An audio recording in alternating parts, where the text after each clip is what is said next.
I'd like to introduce Dr. Maria Chong Ramasood. She's an assistant professor here in geriatrics, and she received a medical degree at UT Health Science Center at San Antonio and did a residence training in internal medicine here at UTMB.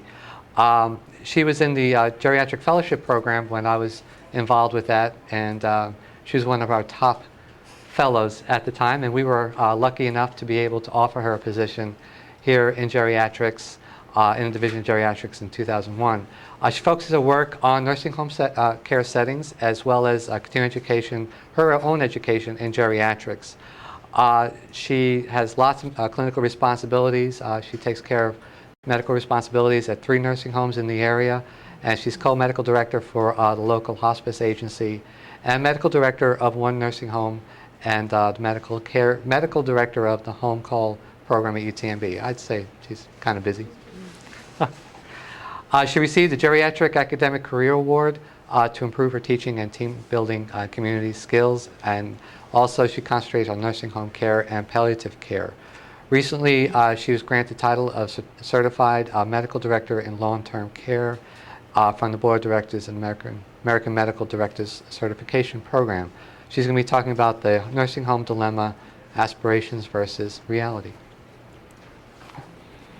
Thank you. Okay.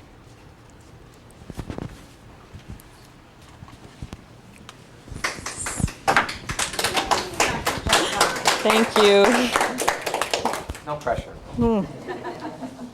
Thank you very much, Tony. Okay.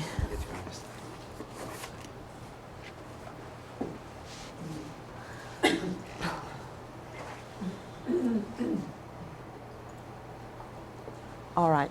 I hope y'all can hear me okay. Taking care of the aged and the infirm is obviously not a new phenomena. I mean, we've been doing it for as long as we've been around. But obviously today, it's become a great challenge for our society here in the United States to take care of our aged and infirm.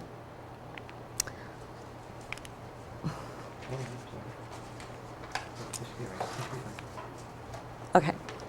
So what I hope to do today to sort of explain why it is hard to take care of our aged and infirm is to go briefly over the origins of the nursing home and then discuss the changes that have occurred since the origin of the nursing home that's making it hard for us to take care of the aged and infirm. Okay?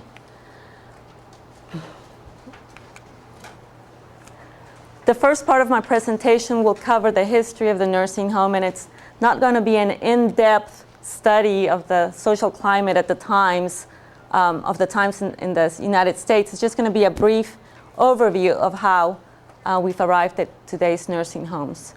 We'll also talk about the expansion of the nursing homes and today's status of the nursing home. Then the second part, I'll focus more on the challenges that I see as a physician and the barriers that I identify as a physician. So it's based on my experience more so than a lot of literature, okay? So how did early America care for the aged, infirm, and poor? Well, luckily, back in the colonial era, I think we had bigger hearts and were kinder, gentler people, and so we provided assistance for our aged, our infirm, and our poor, right?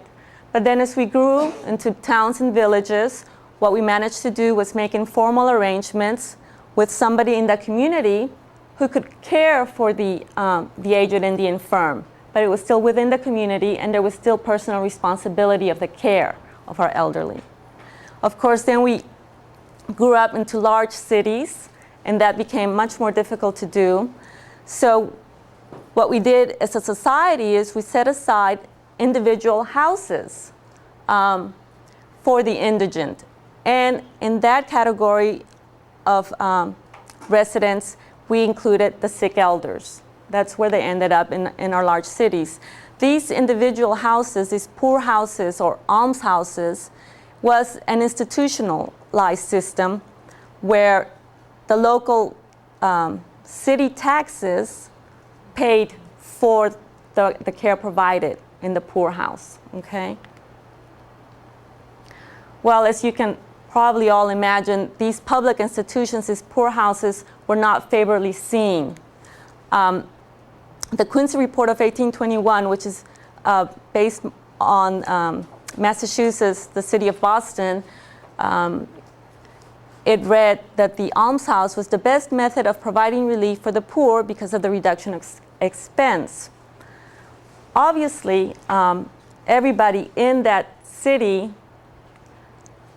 would have a negative feeling towards this public home if their tax money was going there and if they felt that some of those in this almshouse could probably work and they were just being lazy. Okay, so they started to have this negative attitude toward the poorhouse. In 1864, also in a report from Boston, Massachusetts, the almshouse report states, the institutions have a double function. They're both residences and receptacles. So, and this is where our elderly were ending up, okay? Luckily, at the turn of the century, big changes came about. It was noted that the almshouses, the percentage of our elderly was 2/3 more than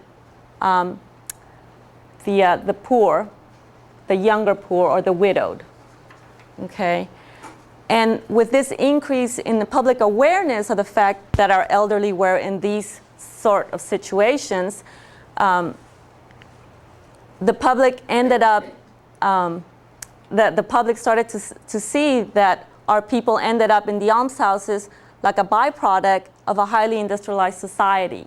So now they're starting to think, well, maybe, you know, we shouldn't put our elderly, infirm, aged in the same place, okay? So the results of these changes in ideas, the start of the reform, brought up options to the almshouse. You started to see charitable private houses for the aged, homes for the aged, and boarding homes. Now, these were not paid for by city taxes, okay? This was private money, okay? With the onset of these options to the almshouse, you started to see the shift of our aged, infirm, and poor leaving the public institutions and going to one of these places.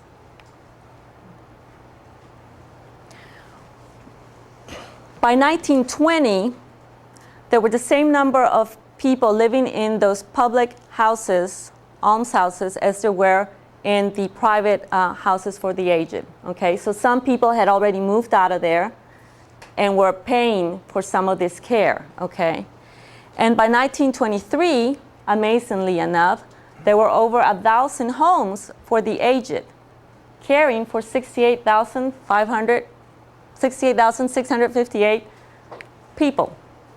Okay. So is that about 50% private and 50% of the almshouse? Is that about right? No. This 1,000 Yeah. 1,000 homes, Mm-hmm. they are not almshouses. Oh, okay. Okay. That's okay. Okay. Surprisingly enough, out of these 1,000 homes, 2/3 were voluntary homes. That is, they were being set up by people out of their generosity, kindness, you know, just enough to take care of the elderly and the infirm. 360 were quote unquote proprietary. You have to pay, you know, you had to pay more money to live there, and then there were 55 government homes. Okay? So at least it allowed some of the aged, infirm, and poor who had a little money to leave the almshouse, move into one of these homes for the aged. Okay? Well, Congress thought, you know, if you just need money to get out of the almshouse and the poorhouse, why don't we just give them money? And so came about the old age assistance laws. Between 1928 and 1934, we had about 28 states and 2 territories that had old age assistance laws. Okay? Then in 1935, President Roosevelt signed the Social Security into law, which provided cash benefits to the elderly, but not to the elderly that lived in the public houses, the poor house, the almshouse, okay? So, of course, prospective beneficiaries, the elderly, the infirm, and the poor, moved out of the almshouse, government gave them money, and now they could pay for their care, which, you know, we think, great, awesome, right? They get better care. Now, with the public assistance of the old age assistance laws and with the Social Security Act that President Roosevelt signed, of course, there was rapid expansion of the nursing home between 1930 and 1958. So that by 1957, more than 15,000 nursing homes, for profit. Back in 1923, we only had like 600 something, 300 something homes that were for profit. Okay, 1957, there's 15,000 homes because now there's money, right? There's a service and there's money. So how did public health coverage affect the nursing home? If you sort of view the old age assistance home and the Social Security as sort of a welfare program that initiated the expansion of the nursing home, think of public health coverage as an added benefit to people, to the owners of the nursing home, okay? So that right around 1950, 1960, the subcommittee on the aged and the aging started to look around, and they started to realize that our elderly needed affordable health care, okay? And so in 1965, we come up with Medicaid and Medicare, okay? Medicaid would pay for nursing home. So this public health coverage now became a new source of substantial funding for the nursing home industry, okay? You had an aggressive expansion by capitalists who had no interest in the elderly or in the health care of the elderly. And there followed a big series of quality problems which led to the investigation of nursing home care, okay? Was this like in the 70s, 80s? Or? Yes, yes. The report by the Institute of Medicine, which came around 1986 and led to the OBRA of 87, reported that 1/3 of the nursing homes were operating below minimum federal standards, okay? So the Nursing Home Reform Act that came from the OBRA, the Omnibus Reconstruction Act of 1987, that increased the scope and the volume of the nursing home regulations, because obviously now we're trying to fix the problem, okay? And the goals of the federal nursing home reform were so that the nursing homes now had to maintain the highest practical, physical, mental, and psychosocial well-being of each resident. Now, that had never really been proposed and followed through before, okay? Now government was going to put their feet down and say, listen, you've got to do it. You've got to take care of our elderly. But notice how the nursing home now has the burden, if you want to call it a burden, of attaining and maintaining physical, mental, psychosocial well-being of our aged and of our infirm, okay? The public houses before this, or the predecessors to the nursing home before 1960s, really didn't have to live up to all of that, okay? And now they do, and now there's regulations, okay? The goals of the reform became the goals of what we consider good nursing home care today, okay?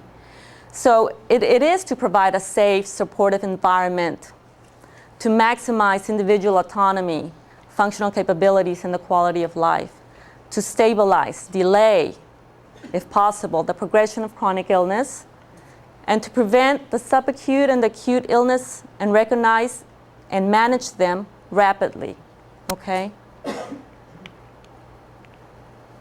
So let's just go briefly over what I just said, okay? The summary of the evolution of the nursing home. Of course, early on in America, personal responsibility, small towns took care of the elderly, and then we grew up, turned it into an impersonal responsibility of public almshouse funded by our taxes directly, okay? There was no clear policy of care for the almshouse and the poor's house. Therefore, and because it was not just the aged and the infirm that were in these public houses, there were also what people would consider people capable of working. The public houses became unpopular. Okay, in the early 20th century, we came up with homes for the aged, which were the predecessor of the nursing home, which the nursing home today came around at the end of the 19th century, beginning of the 20th century. The biggest catalyst for all of this was, of course, government providing public assistance and government providing the cash to pay for care. So today, it's no surprise that for-profit homes expanded, both in number and in size, that the public health care money, Medicaid and Medicare, added on to the expansion, that the capitalist businessmen type people came in, and because of the way they run a business, care for the elderly became a problem. And then Congress comes out with OBRA 87, or the Nursing Home Reform Act from OBRA of 87, which defines today's nursing home care. Okay, so that was briefly the history. Of course, today we're still caring for the aged, the infirm, and the poor. But as we just noted, the scope of the care is now clearly defined, is now monitored, and now there's penalties if you're not living up to the regulations. Okay. The other thing that has changed is that our population of aged and infirm are no longer one homogeneous population. We start having a heterogeneous, two types of people in our nursing homes. Okay.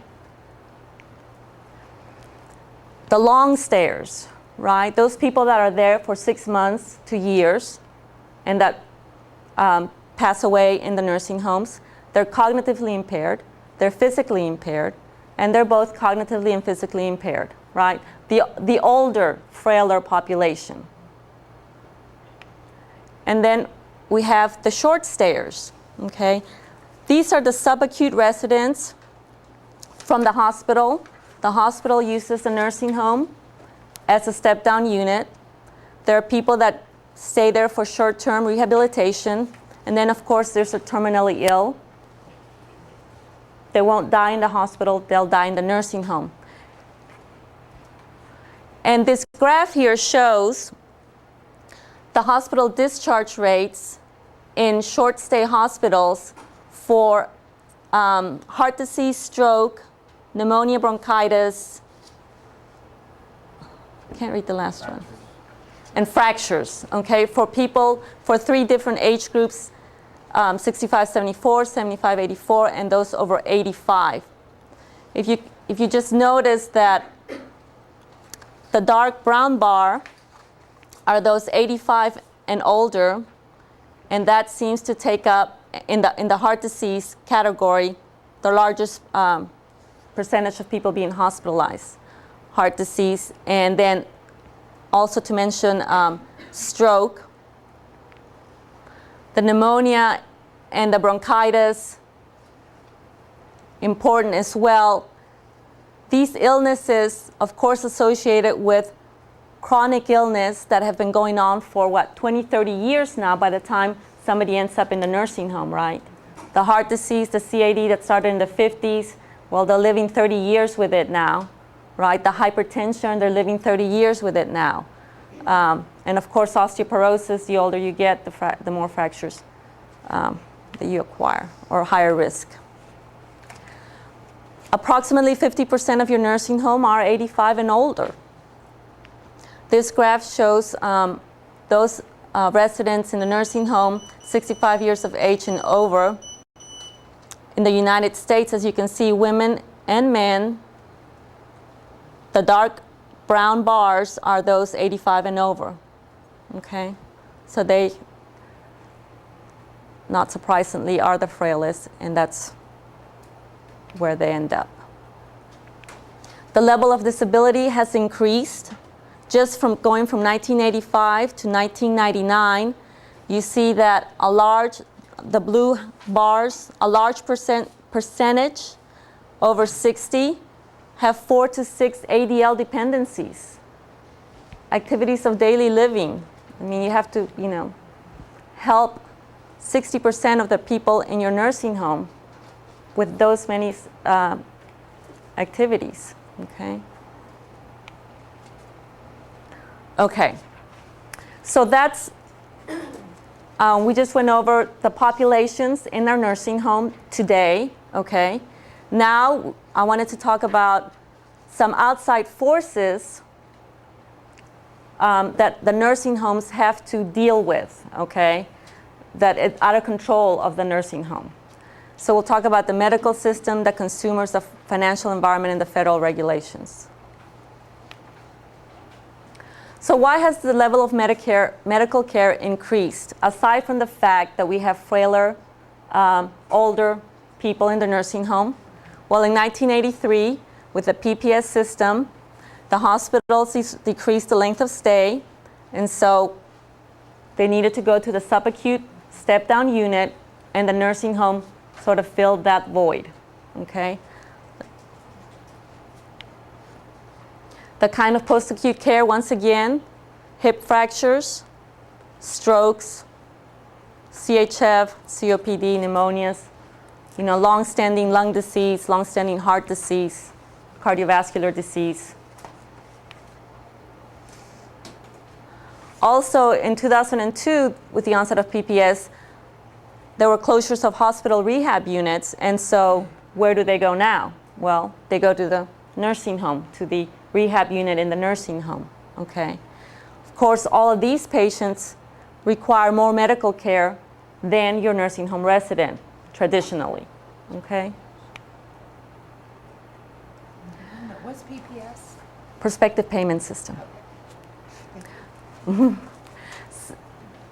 The nursing home cares for the frailest of our population. Oftentimes we use the word, or I use the word when I go to a nursing home, is this my patient or is this my resident? And that just kind of shows you where we're at with the care of our elderly. The transfer between nursing home and hospital is very common.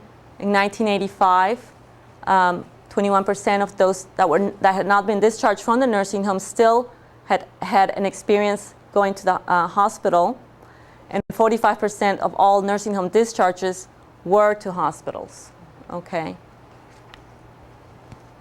So what kind of major challenges as a physician in the nursing home that I've seen? Well, the nursing home is struggling to provide the ancillary services that the hospitals provide in the nursing home, okay? To take care of this step-down unit kind of patients. The nursing staff is not experienced or trained to provide that higher level of care expected for your post-acute care patient, and industry, unfortunately, hasn't addressed that yet, okay?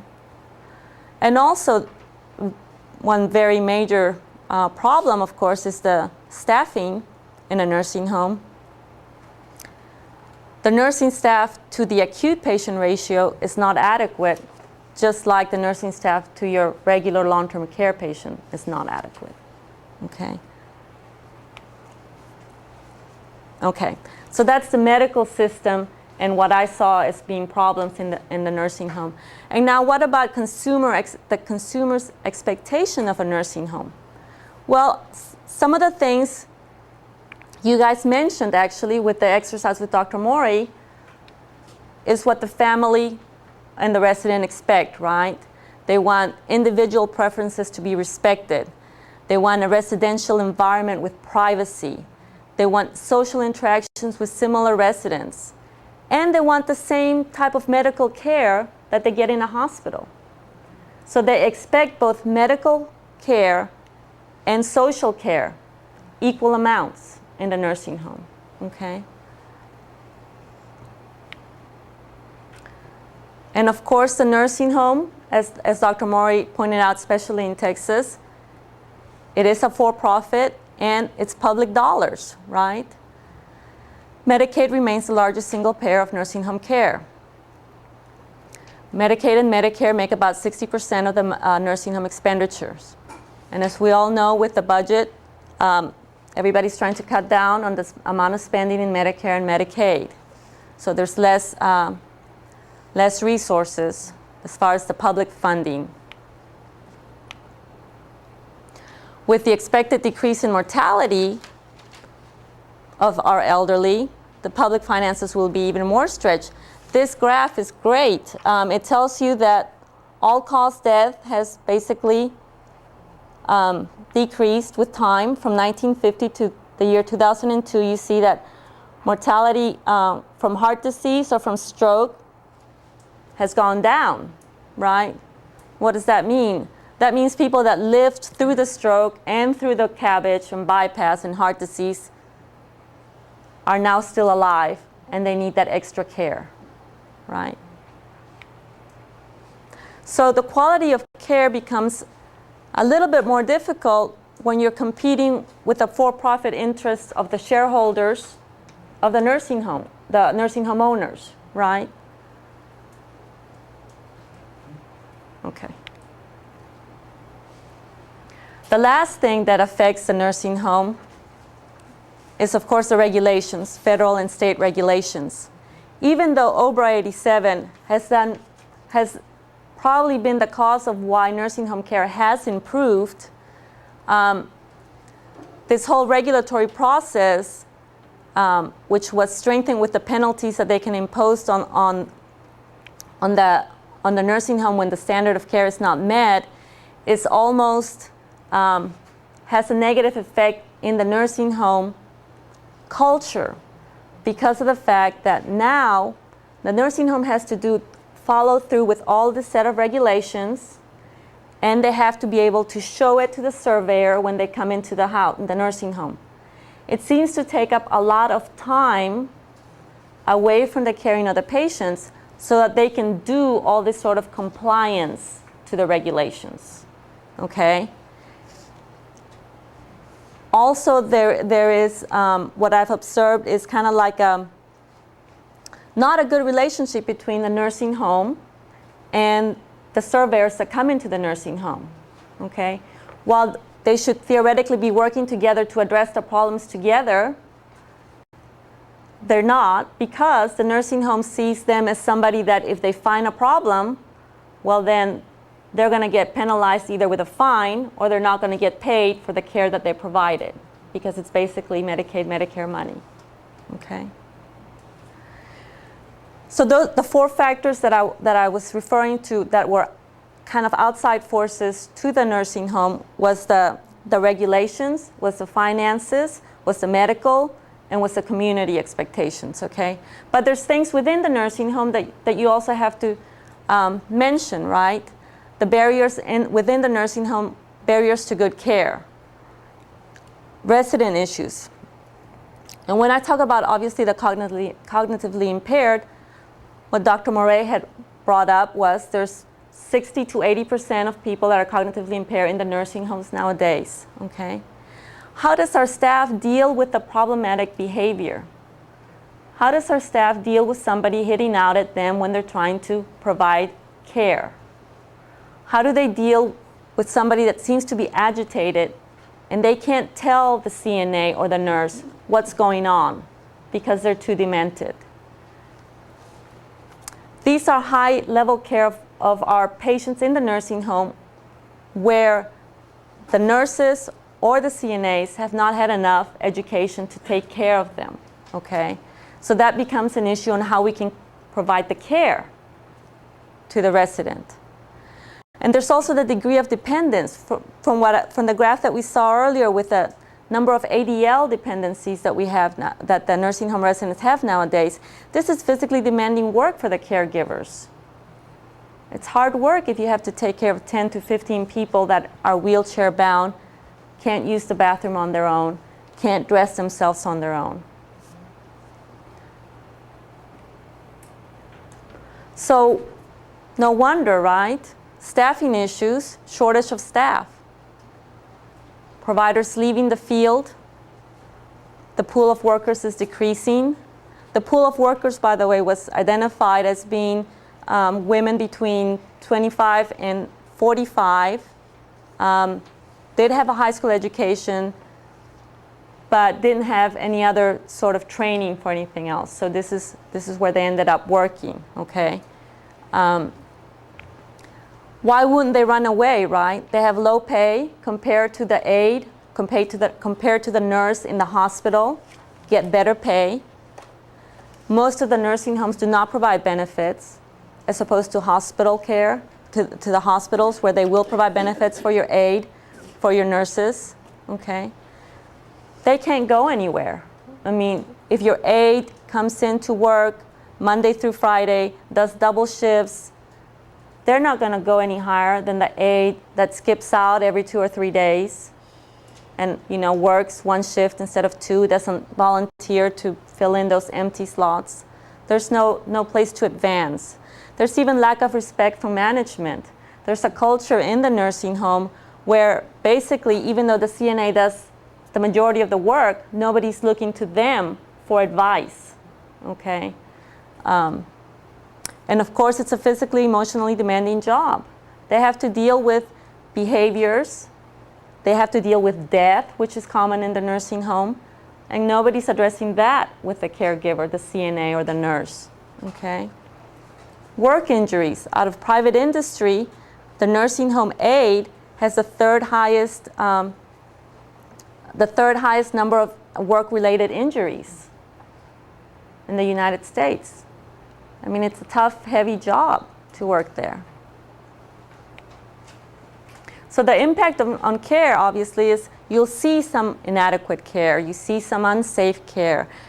You see, you can sort of understand the high turnover rate of your inexperienced staff. You have less staff serving your clients, your resident, your patient, and it's in a rushed manner, okay? And then there's no continuity of care.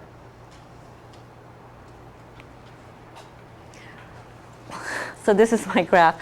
The nursing home, through time, has evolved into having to provide the services that the medical system is asking them to provide, which is a step-down unit close to being a hospital.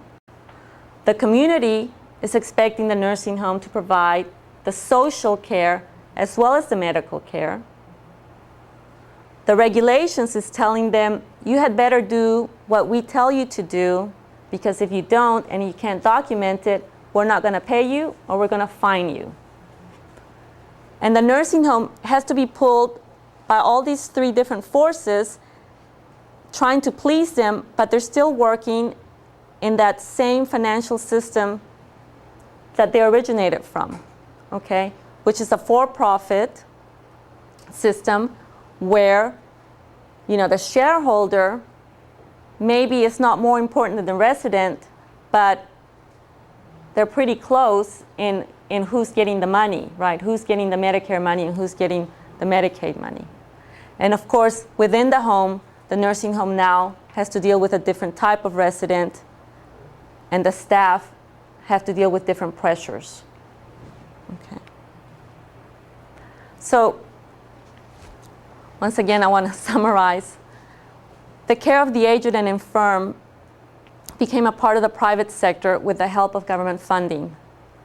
With the addition of the public health care funding, the nursing home's responsibility of care was expanded. And the changes in the nursing home population, our elderly today, along with the medical system and the advancement of medical technology, has caused more demands on the nursing home to care for a higher level higher level of care that the resident needs or the patient needs. And throughout all this, there hasn't been any significant change in the industry itself to meet the needs of the residents and the staff. And this is partly due because the major funding for this industry is public funding, which is limited, okay? So that's it, but I'm open to questions. Yes? That's a great synopsis, and Thank you. wondering, since you've really done a great job sort of encapsulating and wrapping this up, do you have any ideas on how this could be improved? Actually, no. No great ideas. You know, I think society as a whole has to decide, is a nursing home a medical system? Is it a social system? Should we divide assisted living facilities and nursing homes to be different entities and serve different peoples? I mean, that could be one way of dealing with it, but still, the issue is who's going to pay for the assisted living facility, who's going to pay for this nursing home, more medical type of care. We still have that question of who's going to pay for it. Do you think, like, one of the things that is coming to my mind based on your talk is that, do you think it would be one solution to make the nursing homes nonprofit?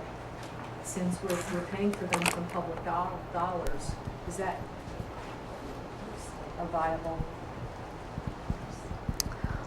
option? I don't know. You still need the money to be able to run it, and you're still going to be tied to the Medicare, Medicaid for the majority of it. And you're still not going to be able to meet the needs of today's nursing home resident. I mean, the needs are really, you know, much greater. I mean, it goes along with the health care in our country. You know, how are we going to pay for it? Well, especially, as you pointed out, there's a longer lifespan. And the end of the lifespan, there's this compression of tremendous expenditures. And so, right. This longer lifespan isn't necessarily a higher quality lifespan. It's more expensive, and then you throw the multiplier effect of all these new baby boomers and people coming along. Yeah.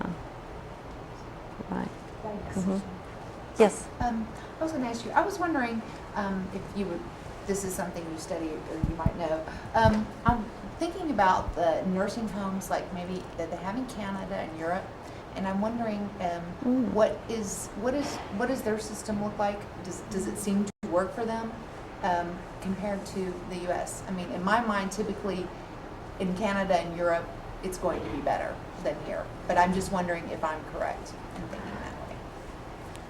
I don't really have an answer, but I have a suspicion that the quantity of care in Canada and Europe is not as much as the quantity of care that we provide to our elderly here in the United States, with the services like dialysis, with the services like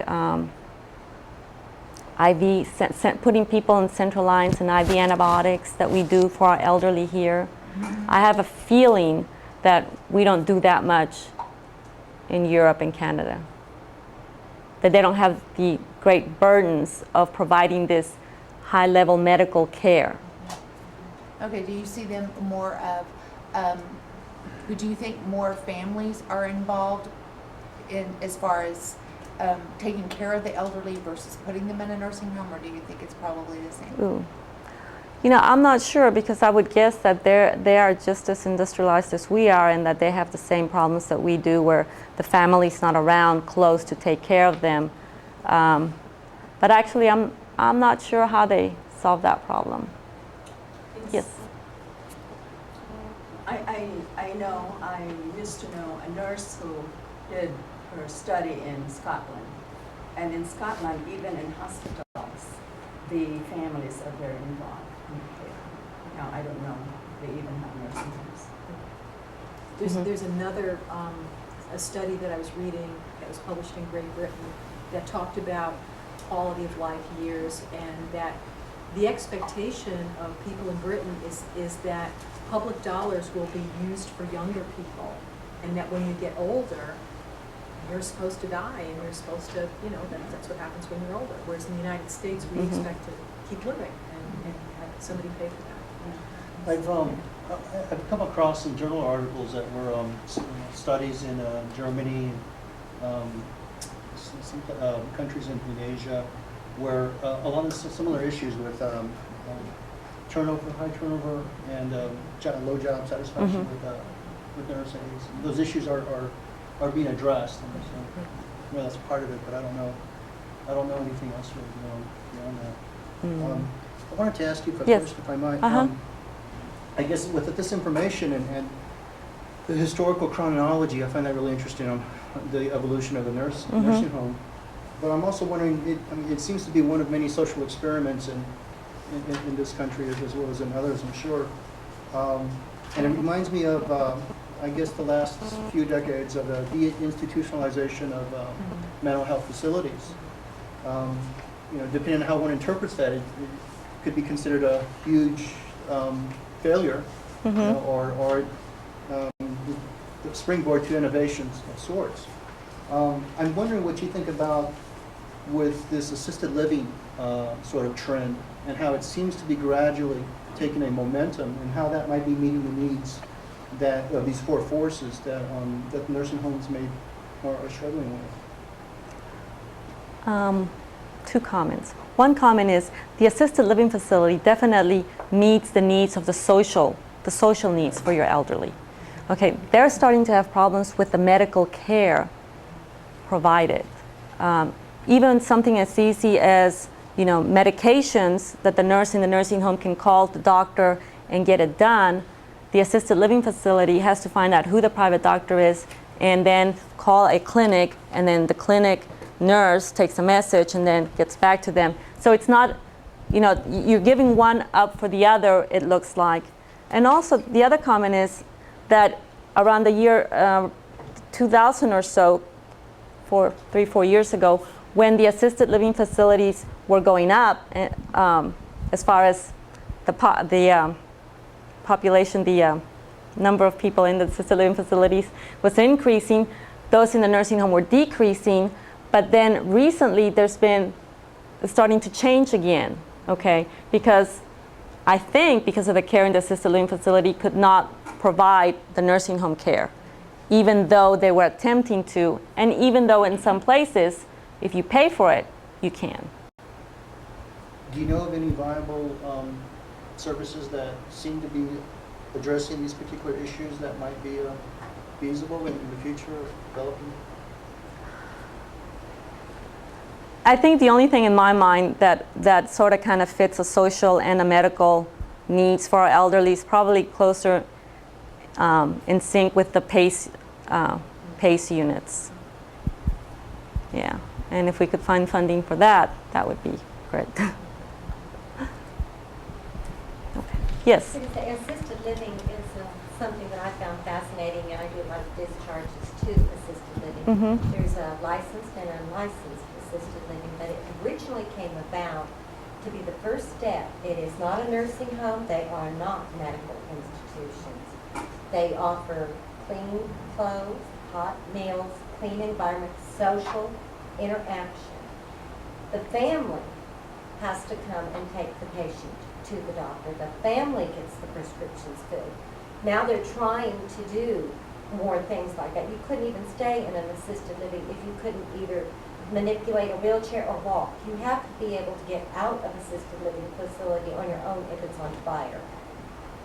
That's the fire codes in the state of Texas. So it's a first step into needing assistance, and usually you go from there to a facility. And there you get the full service where you get somebody carting your loved one back and forth and all that. But I like assisted living because most of them, they're privately owned. They don't make a lot of money, and usually they're operated by the people that own them. They're not large chains usually. So they vary greatly. But they don't try to be all things to all people, but they give the elderly, when they're still cognitive reasoning there. A prolonged social environment at an economical rate, and the family gets to stay involved. And many families want to stay involved, but they get intimidated when they walk into a big facility where there's official people in uniform all saying, well, she needs to go to this appointment. Families keep up with that when you're in assisted living. That's a good comment. What really amazes me is I'm looking in terms of cost.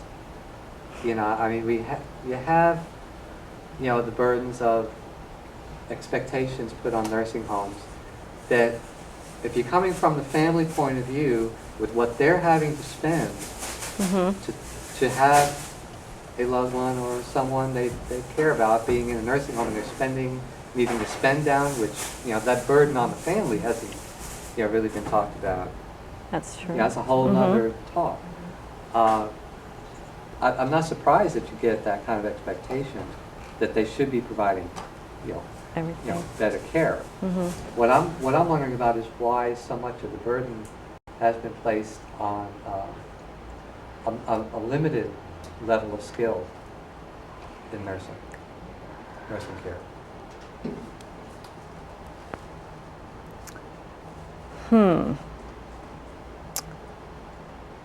Well, I think it would take probably more money to try and educate everyone in the nursing home to take care of the needs. And whether it's going to be provided by the industry, which probably not, or us in the community, is, you know, it's left up to, I guess, the owners of the nursing home. There's To rely on non-skilled people, nursing care. yeah. Yeah. It sounds almost as though, as with any market, I mean, the idea that we're living in a capitalist democracy, that there's that, as you mentioned, well, I think the need for profit, and then there goes with competition, and the whole idea of competition will lead to competency of one kind or other. But how this relates to, yeah, I lost my train of thought. So, I do this often. We're going to have kind of a little bit of a panel wrap-up after Amelia's talk. If, you know, we want to continue some of this. Okay. But I want to just give an opportunity for the other sides, Lamar and McLennan, to chime in with if they have a comment or question before we move on to the next speaker, something they might want to ask Dr. Chong. Does anybody have any comments out there? Okay, hope we'll get some more interaction during the panel. Okay. Thank you. Thank you.